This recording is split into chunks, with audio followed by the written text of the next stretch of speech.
using natural language grammar to sometimes extract useful patterns about facts. Okay, we'll talk about those two. I mentioned them very briefly at the end of last class.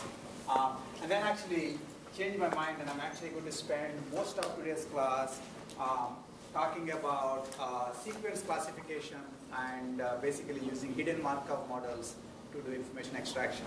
That's something that I mentioned last time that I won't do, but that's what I decided to do more today. Okay. So that's the background on today's class. Are there any questions before I start? None. Okay. So as I said, we're going to be looking at these unwrapping, computing, basically extracting data by writing wrappers, which essentially unwraps structured data which has been put in pseudo-English form or some templated form. That's the first idea. That's the easiest kind of extraction, and basically the DOM tree for the web page can often be useful in writing the pattern that you have to look for on the page. Okay, so for example, in this one we are saying if you want to get the book name, then you can start through this HTML body and go for the bold lettering and then take whatever character data is there. Instead of having character data here, sometimes you can actually also have a regular expression. Okay, and then you extract something from that regular expression. That's also possible. Now, again, this is the direct use of the fact that many pages are highly structured and regular. Okay, so as I mentioned last time, there's a lot of regularity on the web, but when the machines produce these pages, they're like completely regular. Okay, every one of them is exactly the same pattern, and so those cases, essentially, you would be able to write unwrappers. Okay, I'll call them wrappers. There's a lot of work that's been done on this. It's sort of become technology right now. 10 years back, when this stuff was the first time it was being done, some of the earliest internet companies actually started with this idea of writing wrappers and maintaining the wrappers. Another example of a wrapper here. So this is from another system from ISI. Where essentially they would allow people to, it's sort of, in generating the wrapper, there may be a semi-automated tool. So you would actually go and, highlight Lindbergh and say title. And then it will figure out that the best way to get the title is this expression here. Okay, and then you will highlight this expression here and say price, and it will again figure out the best way to get the price out of it. Okay, so this is most likely this would have been generated automatically for you from this page, and there are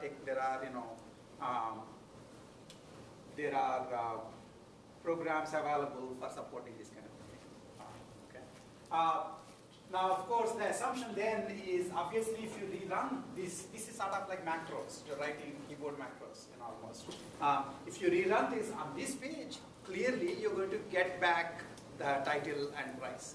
The real question is the use of this is this now can be run on any page from Amazon, and hopefully you will be able to get author, title, price, availability.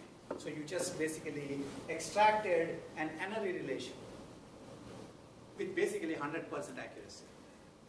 This is, unexpected.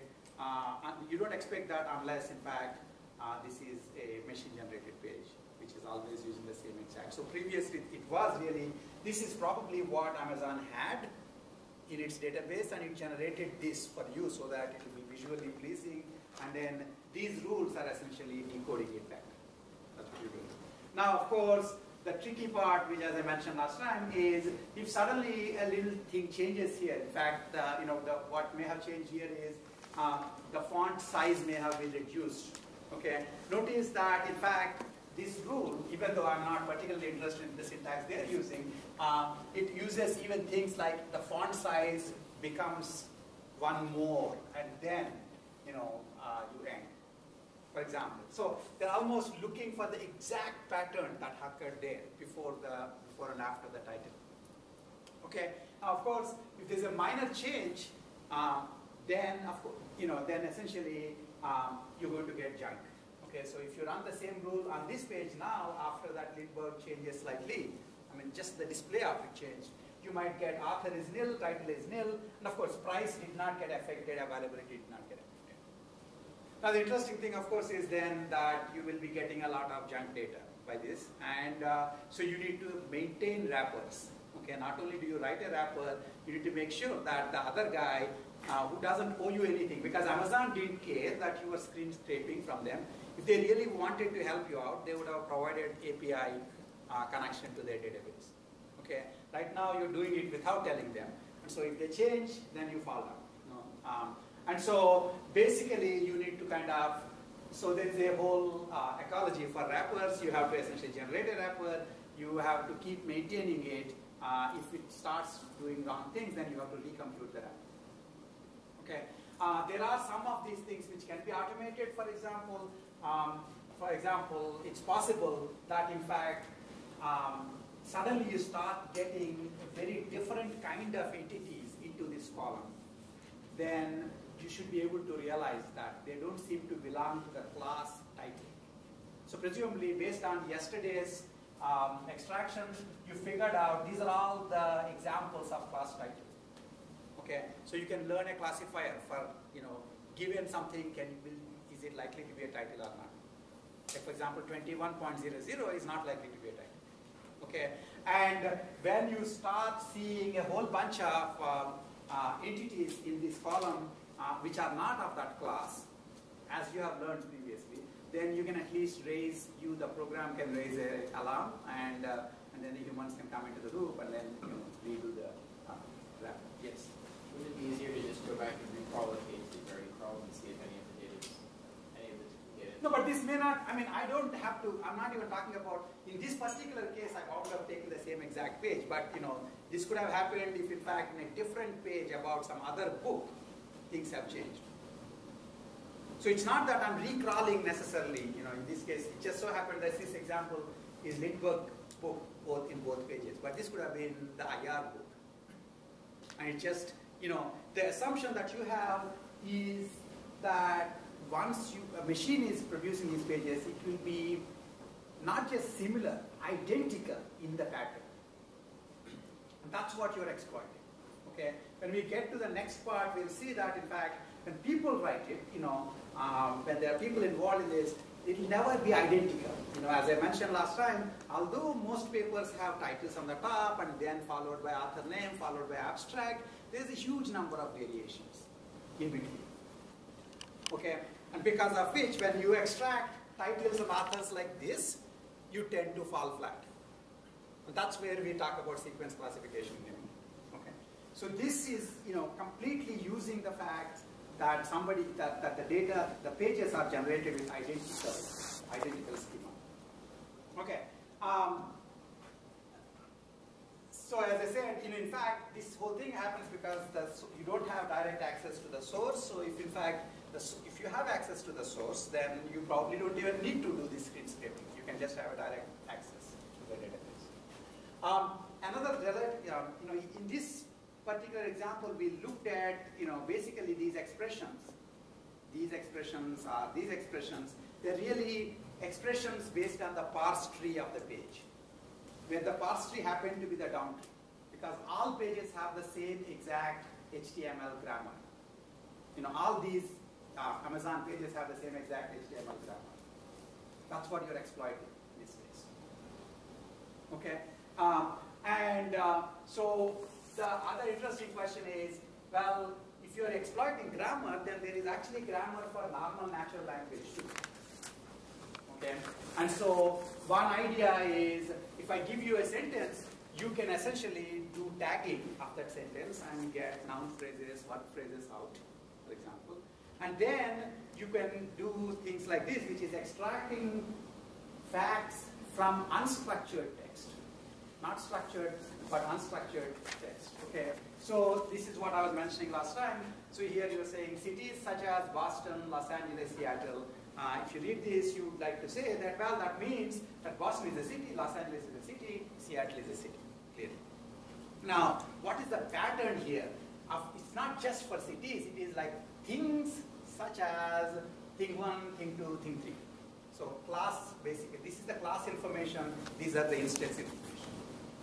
Now, how do you capture them in the sentence? One idea is to realize that you can say the class and then such as noun phrase 1, noun phrase 2, and noun phrase 3. If you ever find that pattern, then you can write this down as 3 facts saying head of this NP1 is a instance of this class, NP2 is an instance of this class, NP3 is an instance of this class. Okay, now clearly, unlike the Amazon, so there is a kind of an analogy here between the thing that we did with the Amazon page and the thing we're doing here. Both of them we are looking for the pattern. The difference, of course, is that here there are multiple exceptions to the rule that we just made.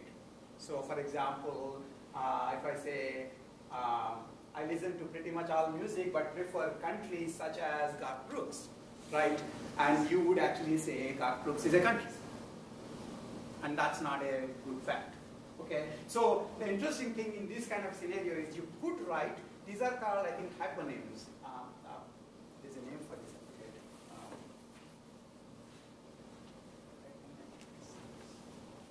These sorts of patterns are called, I think, hyponyms, but I will look it up and let you know. So these are general patterns that sort of hold, but they have enough exceptions. The question, of course, is if there are exceptions, how are you going to put them in the database? Right? Okay, sometimes if you do this, you will get the price. Some other times you will get some random number. That's not going to be good. So one interesting question in doing the same idea that you did for Amazon, but for the text, is the facts that you get, these are only candidate facts. They may probably be facts, but they may not be facts. Okay, so you need to assess them. Okay, now one idea in this particular case, in this particular work that people did this, what they used is use Google back to check whether or not these facts are true. Okay, so it's kind of cute. So in some sense, this extends this point that web is not random at all. Okay, and it is generated by people. And so if you just figured out, according to this, that Seattle is a city, is it really true? Well, one idea is you can, if you are trying to write the fact Seattle is a city, you want to know how likely is it that Seattle is really a city. Okay. One idea could be to essentially take the ratio of the number of pages which have Seattle and city next to each other, essentially, divided by the number of pages which have Seattle in it. That's, roughly speaking, the probability that Seattle is a city.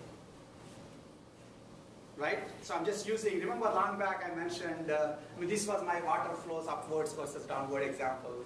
Martians can use this to figure out whether water is flowing upward or downward. Okay?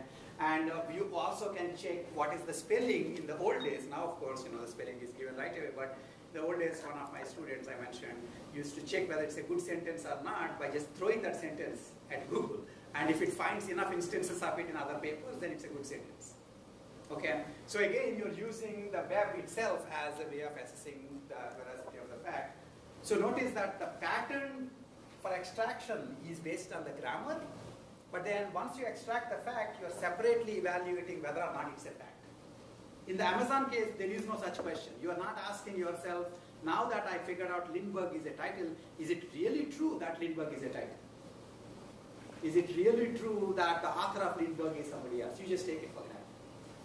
Here you go to question this. Okay. So as an example in this case, if you, I don't know, this is not today, some other time I did this. So if you just say Seattle, you get some number of pages, 107 million, I guess. And if you say Seattle plus city, you get some other number of pages. And so if you take the ratio 24.7 million by 107 million, so that's like 23% probability that Seattle is a city. Notice that Seattle is not just a city. Seattle was an Indian chief. That's why Seattle, the city, became city. Okay. So clearly, it's a low probability that Seattle is a city. But, well, you might ask yourself, if you also figured out Seattle is a tomato, and you want to check whether or not Seattle is a tomato, it turns out that if you did the same thing for Seattle plus tomato, the probability of Seattle being a tomato is only 1%. So at least Seattle is 23 times more likely to be a city than it is likely to be a tomato. Okay?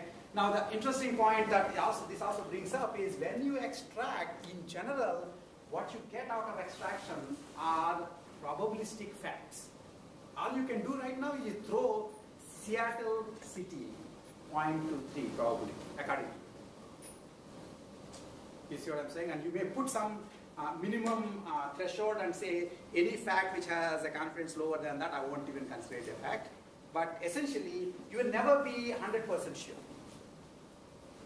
Right? Now, the other interesting thing is this technique can be improved further, actually. One of the things that you can do, so suppose you have something like Chicago, and I already mentioned Seattle. Is Seattle also an Indian chief? Suppose, from somewhere else you figured out Indian chiefs such as Seattle. Okay? And now you came up with another fact called Indian chief. Seattle is Indian chief. Now, if you try to figure out whether Seattle is an Indian chief, you get a very low value for that because there are many more pages we are going to talk about Seattle being a city than Indian chief. And the same thing in this case, Chicago, at the time this site was made, there was this musical called Chicago that was very popular.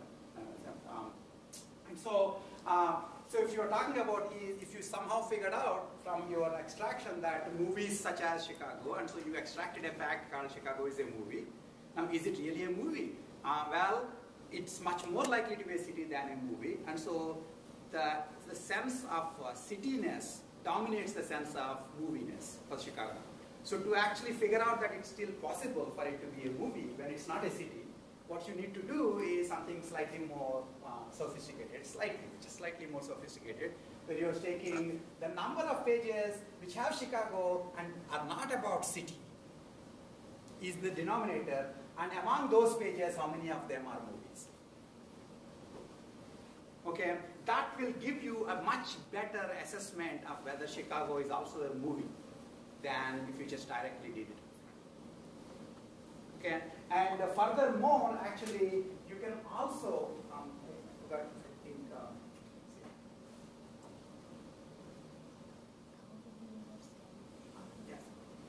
you can also, you don't have to jump at Seattle being a city just because it's just a city such as Seattle. You can also, in fact, there could be many symptoms of something being a city. Okay? Up front saying cities such as Seattle, Seattle is a city. Okay? The baseball team from Seattle, so probably Seattle is a city.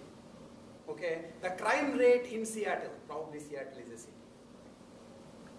Do you see what I'm saying? So each of these are features of it being a city. If it's a city, the word city would appear along with it. Maybe the word baseball will appear along with it. Maybe the word crime rate will appear along with it. Maybe the word school district will appear along with it. And so in some sense, this is an I-based classifier now. The Seattle is the class, the city is the class, and these are all the features. And so you can combine evidence from multiple features to actually improve your assessment of whether or not Seattle is a city. So this is one way, this is just one specific project that, that was done at one point of time. But it's an interesting way of, it brings up this idea that when you are extracting, there are 2 points I want you to take away from this. One is that you are using the grammar, the NLP grammar, natural language grammar, to write extractors. Okay? And of course, unfortunately, those extractors are only sort of true. Sometimes they will give you false positives. And so then you have to separately evaluate the correctness of the fact. And even after that, you will only basically get facts which are probabilistically true. So in fact, if you're doing query processing on this database, then you are essentially handling probabilistic databases. Okay, that's the other point I made, that once you start extracting, you really only have uncertainty. Okay? It's not necessarily that Seattle being a city is in any doubt, but you don't know it. You are in doubt because the way you extracted it, it's iffy. Okay, so your sensory Your senses are, I mean, you are either there or not there, and that's probably for sure, but I may not be able to see because of my bad eyesight. So my knowledge is uncertain, even though your presence itself is certain. Okay. Yeah. Probably you can, to find out whether Seattle is really a city or not, just take another random term and then whether Seattle and some other random term occur together, and then compare the probabilities. No, this is sort of, I guess that's what you're talking about in terms of features. The question is, what are the features? I mean, I don't know what you mean random term. No, I'm saying like, so you get a value 23%, right? Mm-hmm. So, or 25% or whatever. Just take like, so Seattle and associate with some random bird, yeah. Mm-hmm. And then see what is the probability that you get. So that's what I was saying. Seattle is tomato with only 1% probability, but a city with 23% probability. Right. That's only telling you something. It's not telling you still whether Seattle is a city or not. It's just that it's more likely to be a city than a tomato. But maybe it's neither. Right? The whole point is, that's the point about, I mean, it's probabilistic. The world is noisy. Your knowledge about the world is going to be probabilistic. And you come to terms with it. And, databases are not deterministic anymore. Databases are going to be probabilistic. Okay, that's the whole point. Okay, so that's for that. Now I'm going to shift. Are there any other questions? I was just wondering, can't we directly go to like Wikipedia and search for that term? And No. Again, the question of whether, so there is another way of extracting facts. So for example, you can extract facts from Wikipedia. This one is extracting facts directly from the web. I didn't mean that extracting facts from Wikipedia. I meant like Seattle is a city. You can get that on Wikipedia to find the accuracy of that, you know that Seattle is a city. Yes, but the point is, that's probably, again, the fact that Wikipedia is a very useful source for assessing accuracy, it's a point well taken. Okay, but there are certain things that still it doesn't contain.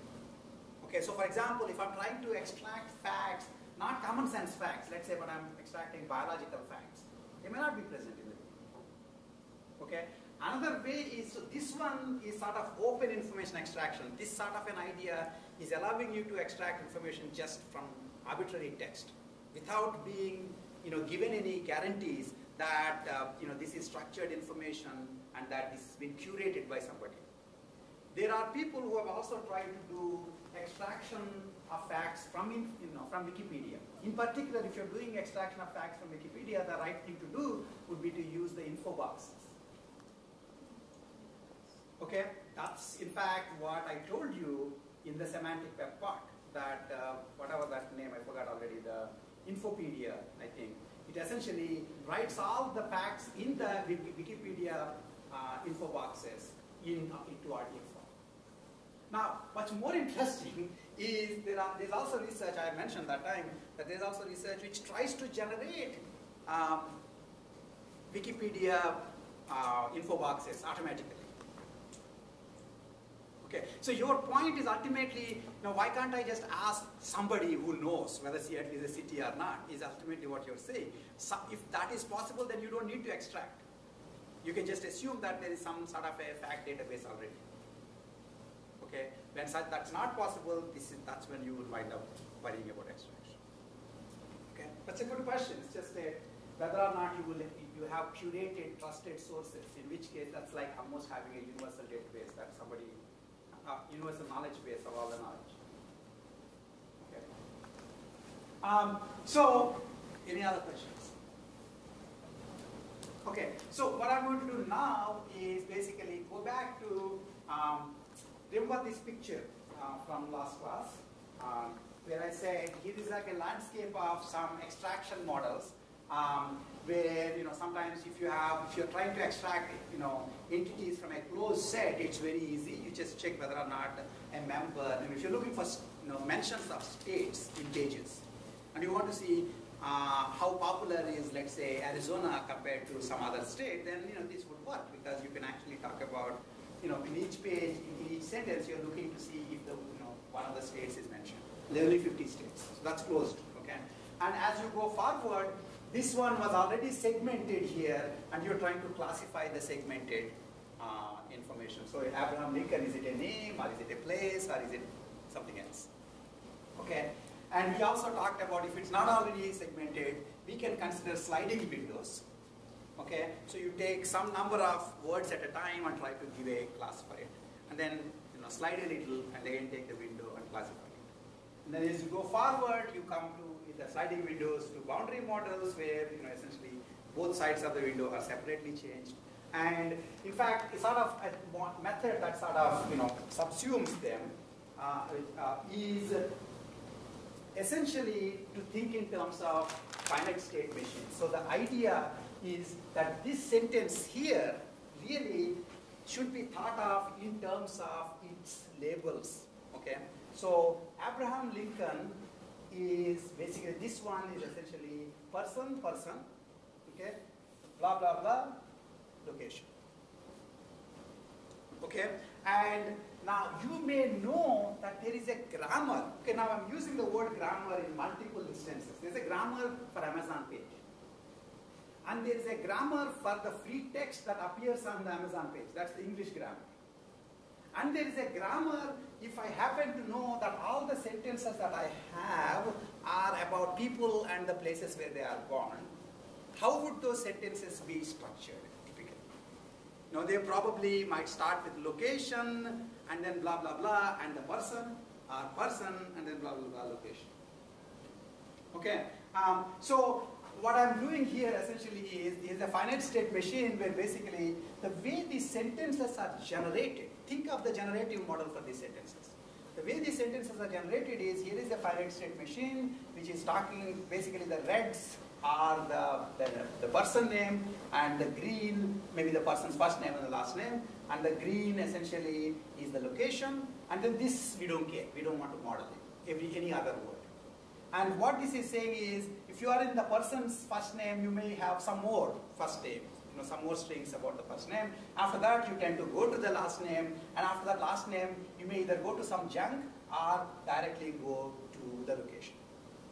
What's interesting here, of course, is this is a transition diagram. What matters actually is there will be probabilities associated with this. Okay, if I were to give you probabilities for over these states, that for these transitions, what is that? Markov model. It's a Markov chain. Right? Basically, it's a Markov chain. Now, the interesting thing is that you essentially are looking, if you were to write a grammar, okay, a particular kind of a grammar for these sentences could be a Markov model. Okay, now that's not enough. It turns out that nobody says what's difficult about this problem is you don't know these states. You know only the words from those states. So what you observe are the words that could belong more likely to be first name, the words that might be more likely to be last name, and the words that are more likely to be location names. Given these observations, in essence, you're trying to figure out the actual states. When you figured out the state, you essentially figured out the class of the word. So if you look at this problem right now, I'm doing classification. This is just like, I look at this part and I try to classify it. However, the interesting thing about this classification task is there is a sort of a constraint between the classes of nearby words. You typically don't have first name, location, last name. Do you see what I'm saying? So it's not just as if it's a set of classification tasks that are interconstrained. So that in some sense, you can then figure out whether or not your classification is good by checking whether those constraints are also satisfied. This is called a sequential, or essentially, in fact, the general name for it is collective classification.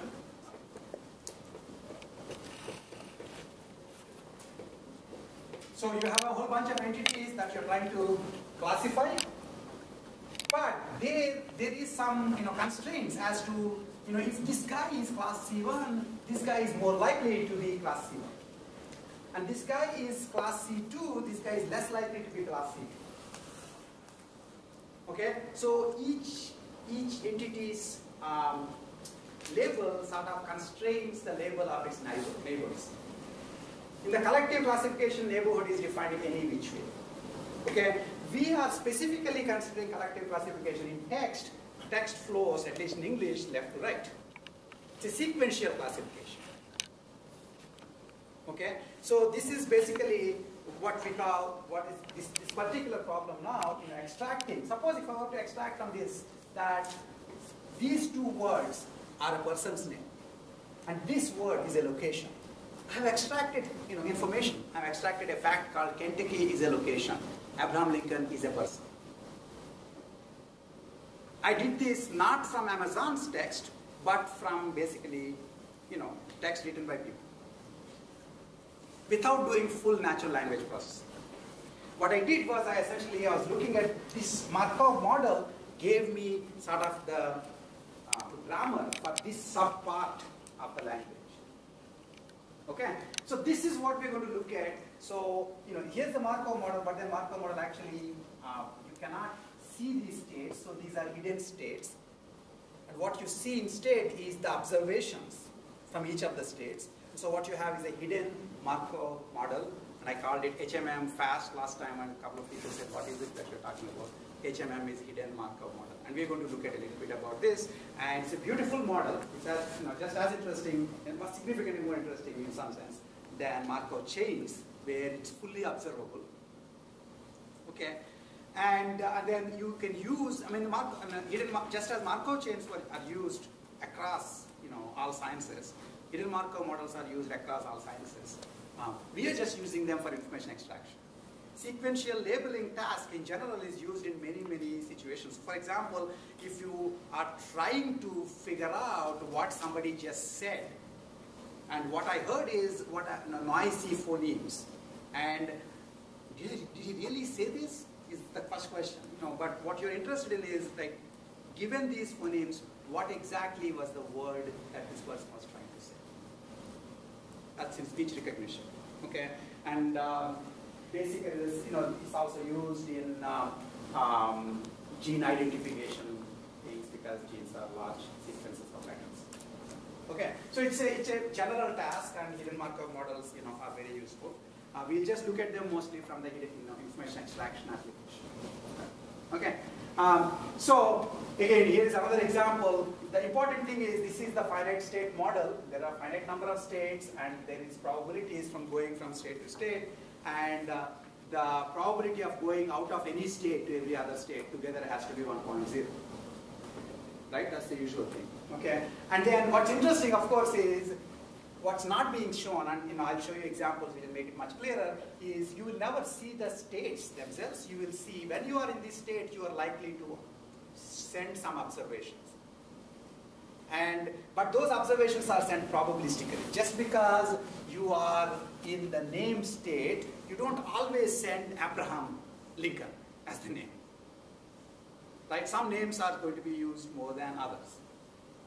Okay, so what you will get to see is things like, the actual words that were output. Yesterday, Pedro Domingo spoke this example sentence, and this grammar is basically saying, look, this is a complex way of writing a pattern. Remember, in the other place we said, if you ever see city such as NP1, NP2, NP3, you get to write it as fact, NP1 is a city, NP2 is a city, NP3 is a city.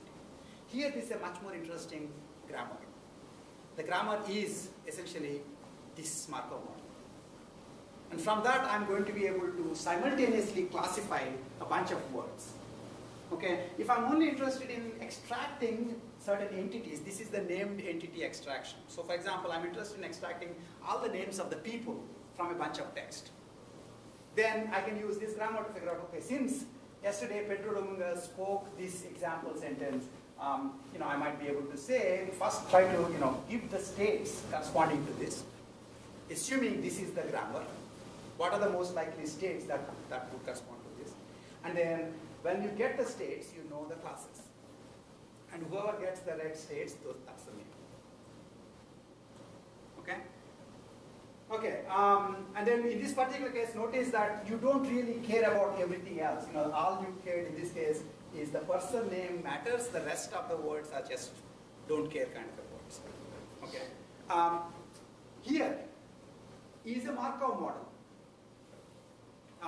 for paper titles. Okay? So, for example, you start, and then sometimes there will be a note in the top of the paper before you get to see the title. Okay? And then that's like low probability. Most higher probability you go to title itself. When you are in title, you can write long titles, so you still stay in title for a bunch of time. After a bunch of time, you go from title to author.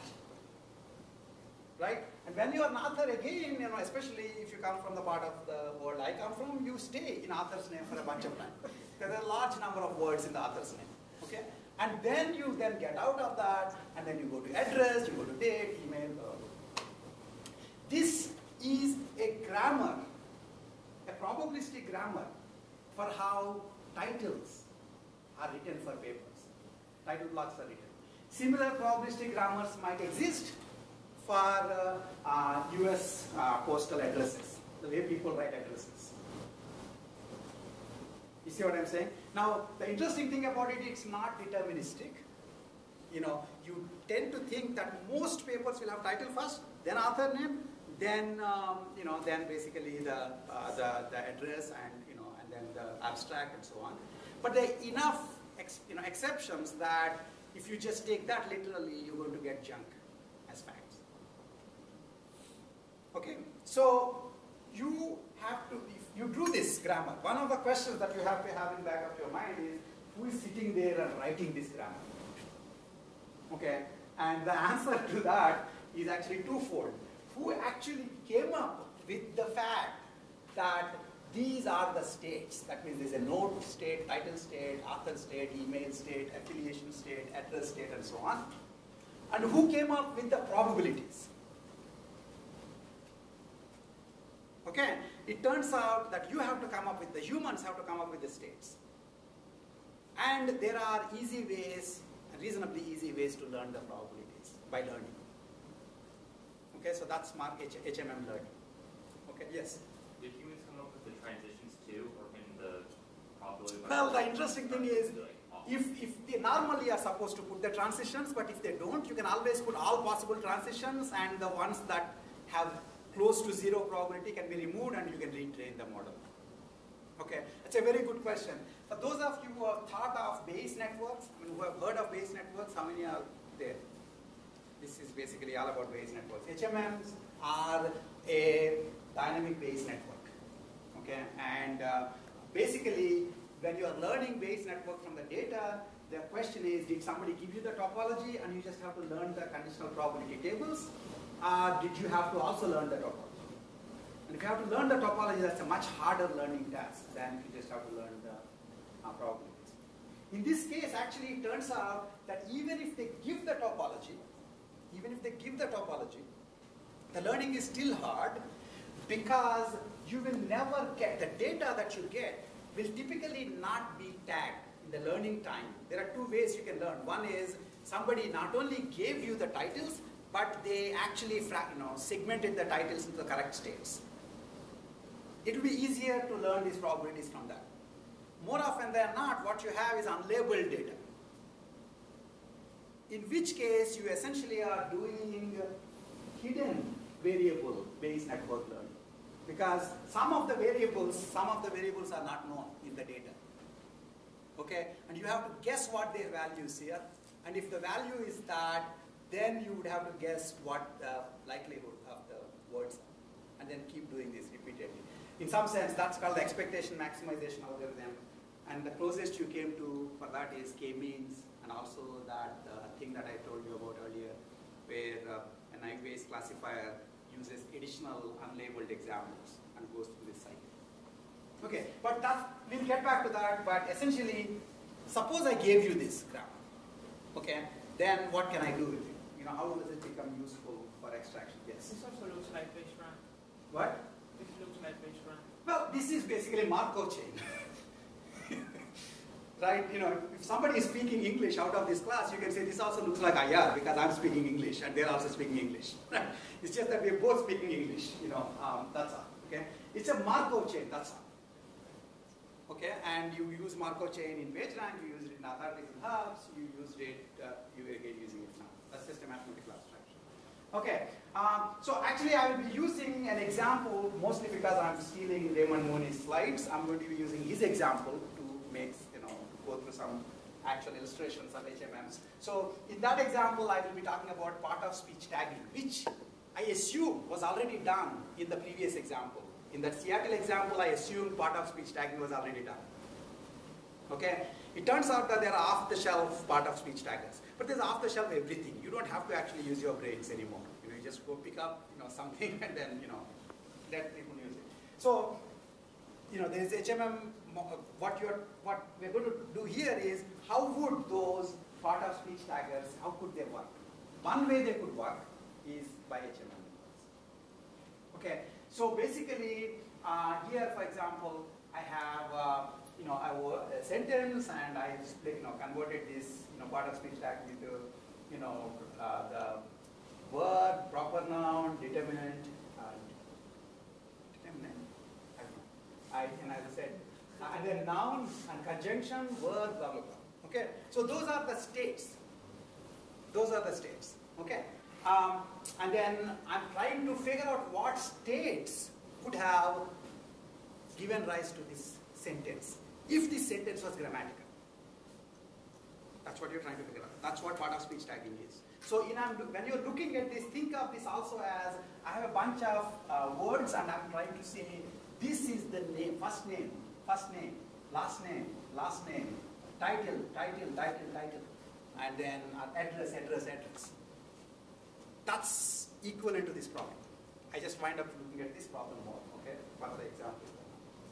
Okay, so here is a very simplified Markov model, Markov chain for the states here.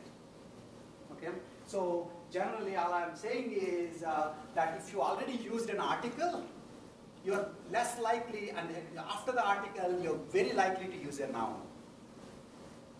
Okay, like the city, the class or something. Okay, city and class, all of these are nouns. Okay, there's a small probability that you can use a verb. The swimming in this place is not as good as it is somewhere else.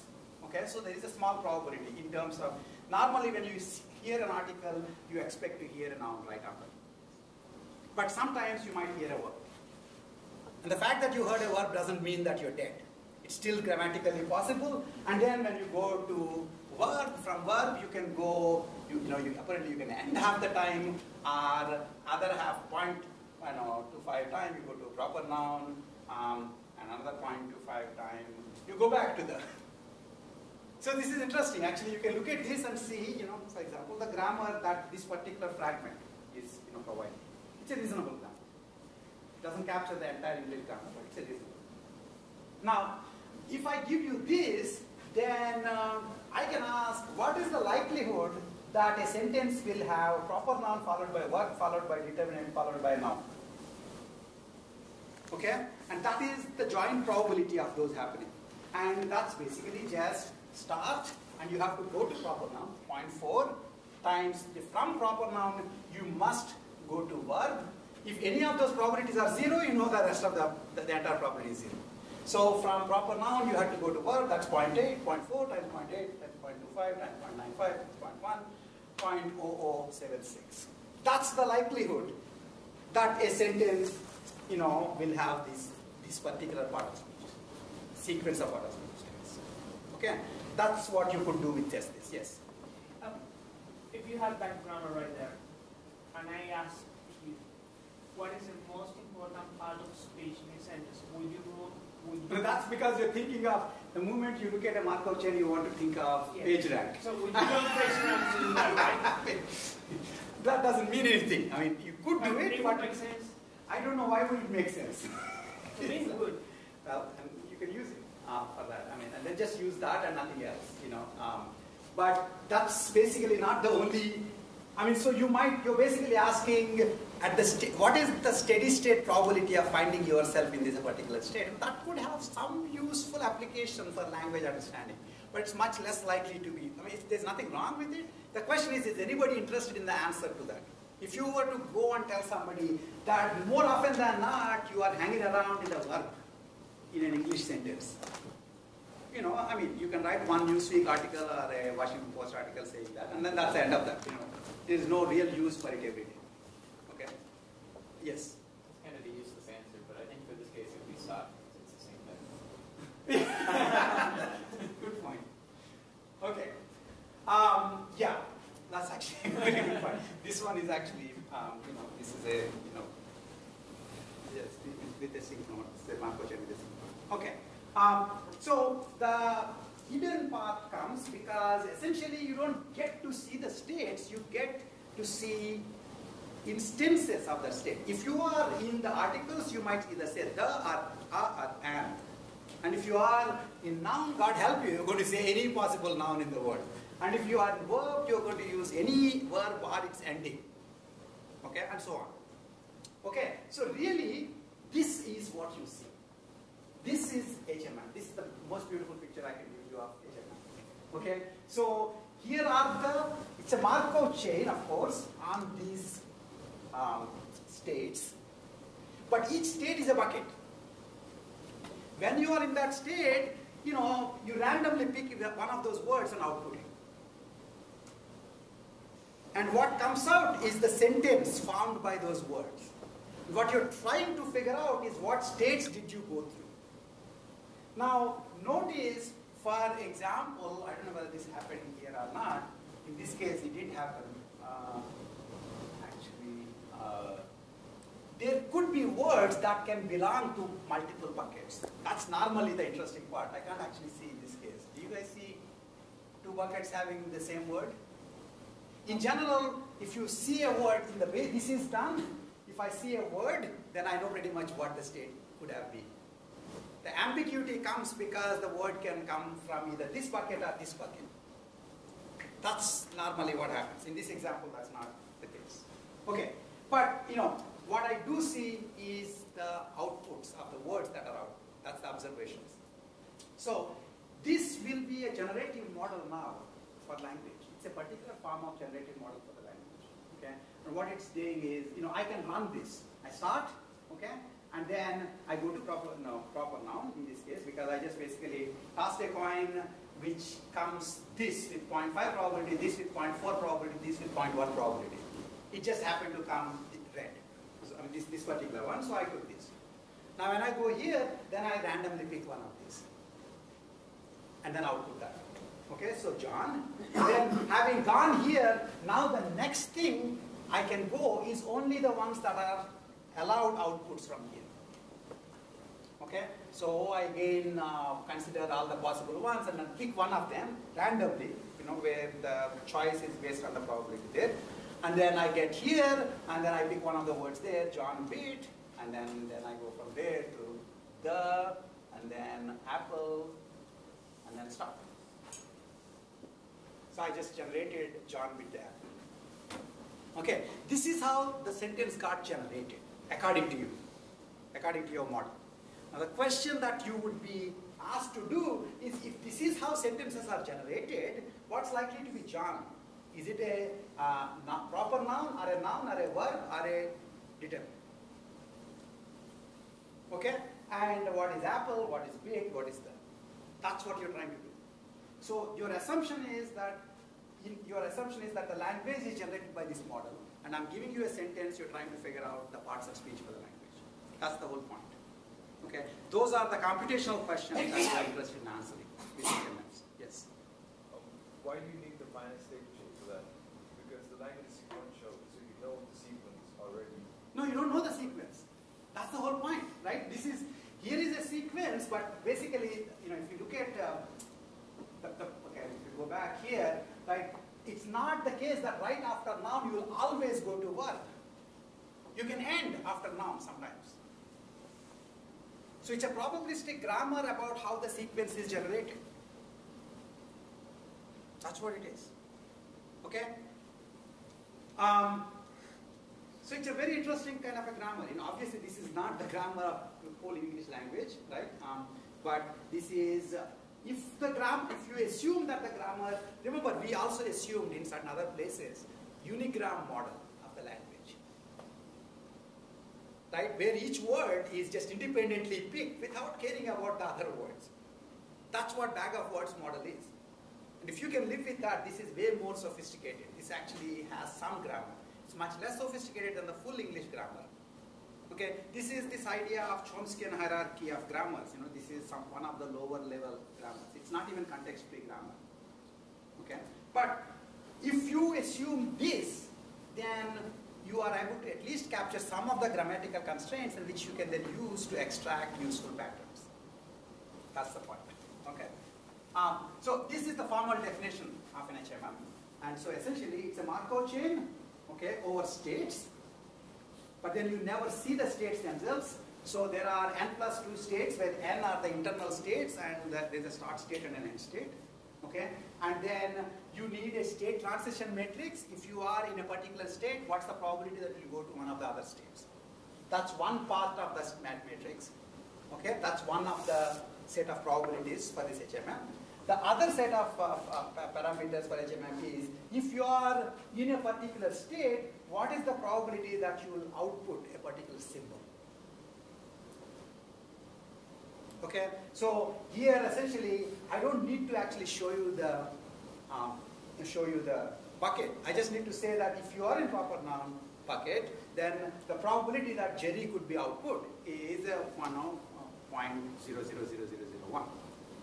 Okay, whereas the probability that the would be output when you are in the proper noun bucket is close to 0. I mean 0.00001 is close to 0, you might think, but in fact when you're doing these kinds of analysis, all of them are very close to 0. And in fact, it's much better, you're much better off doing logarithms of these numbers. Okay. So, just a second. So, essentially, so then you have the parameters corresponding to the state transitions, and the parameters corresponding to if you are in the state, what's the likelihood that you get an observation, a particular observation. And if I give you this information, then I have specified the HMM completely. I need to tell you what the states are. I need to tell you what the state transition probabilities are. And I need to tell you, if you are in a particular state, what's the probability that you will get a certain observation. Okay. Now this is HMM, and of course, you know, if I can directly see the states, that's a Markov model. So this part would not be there. And in fact, you can easily see that Markov chain is a special case of HMM, where if the state outputs itself, imagine that each state has one single observation, which is its own name. And it outputs that with 1.0 probability. And that's HMM, where it's a Markov chain. It's a more general model. Okay, now to generate a sequence of T observations from this Markov chain, all you do is start from the start state, from 1 to T, you transit to another state using the probabilities, and when you are in that state, using the probabilities of observations, you output an observation.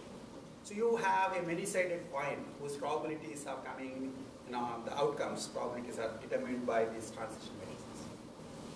Okay, so that's what is happening. This is the assumption you have about how these sentences are being made. Okay?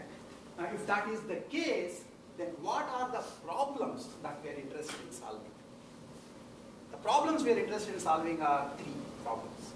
Now, there may be more problems, but these 3 are most interesting. The one problem that he is interested in, which is, what's likely to be the tag of a state, most likely tag of a state in English language, might be one.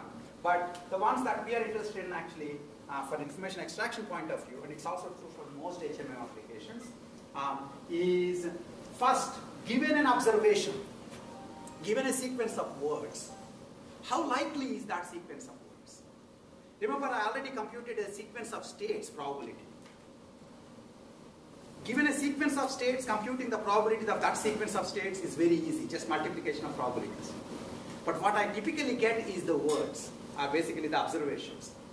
Given a set of observations, how likely is that observation? Now the interesting thing there is you can't just assume that the observation can only be made by one particular state. Multiple states could have given this observation with different probabilities. Right? Okay? So that's one thing. Okay?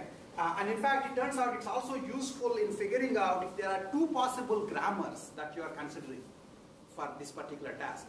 Like you think that titles, paper title blocks are made with this grammar. Your friend has a slightly different grammar. Okay, what you can see is which is more likely grammar for the papers in a DBLP repository. What you would do is you would compute the real paper's likelihood with respect to this guy's, your model and her model. And whichever gives higher probability to the true papers is the more likely grammar. Do you see what I'm saying? Because ultimately, if everybody is using wrong grammar, then that becomes the grammar. There is no wrong grammar anymore. Okay, so that's essentially the first question that you could use, that you want like a computational solution for that. The second question for which you want a computational solution is really the most interesting one from our point of view, is if I just saw a sequence of words, what is the most likely sequence of states that generated those sequence of words? Because the moment I got the states, that's the classification.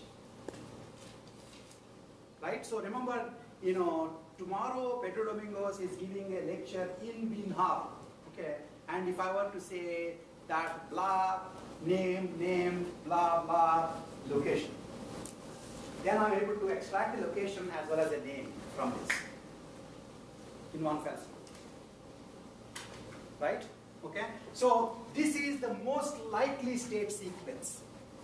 Okay, given a set of observations, what is the most likely state sequence that could have caused these observations?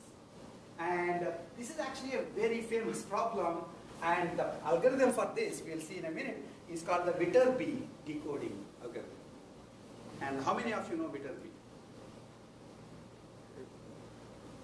How many of you know Qualcomm? Okay, that's what makes you non-computer scientists. You should know more of Viterbi than Qualcomm, because Viterbi started Qualcomm. Okay. Okay. Viterbi was a communications theorist, and he was interested in the problem back in the 60s, was interested in the problem of if I were to send a coded signal, okay, which is made up of zeros and ones, and because of the transmission noise, some ones become zeros, some zeros become ones, and I still got my sequence here. I'm trying to figure out from what I got, what was actually sent. That's decoding, right? This is why it's called decoding. So you're trying to decode the message that was sent on a noisy channel. Okay, and he essentially came up with the idea of HMMs. He didn't call them that much, but basically he came up with the idea of HMMs, and he wrote a very efficient algorithm for decoding. We'll see why it's efficient, because the dumb way of doing it is exponential. And it turns out because of the Markov property of the Markov model. What's the Markov property? Probably something one. No. What's the Markov property of the Markov chain?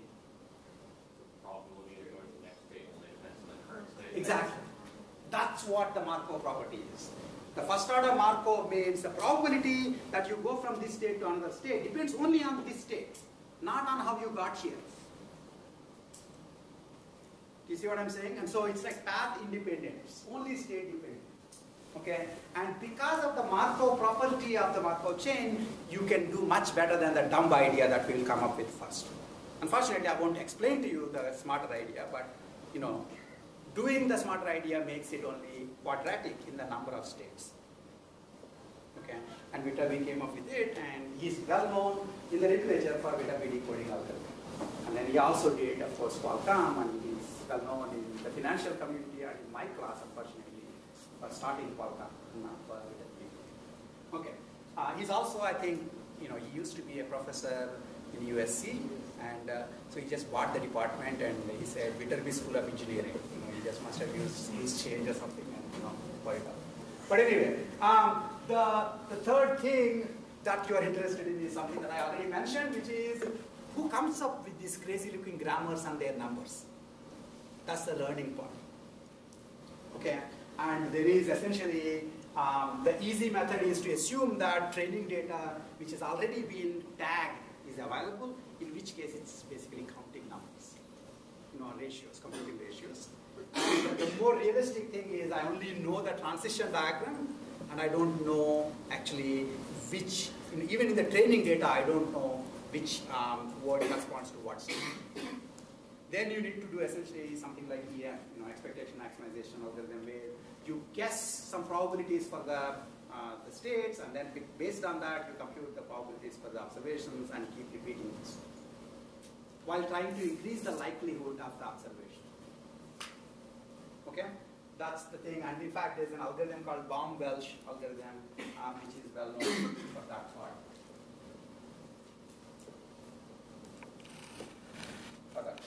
Okay, so there's Viterbi for this, Baum-Welch for that. Okay.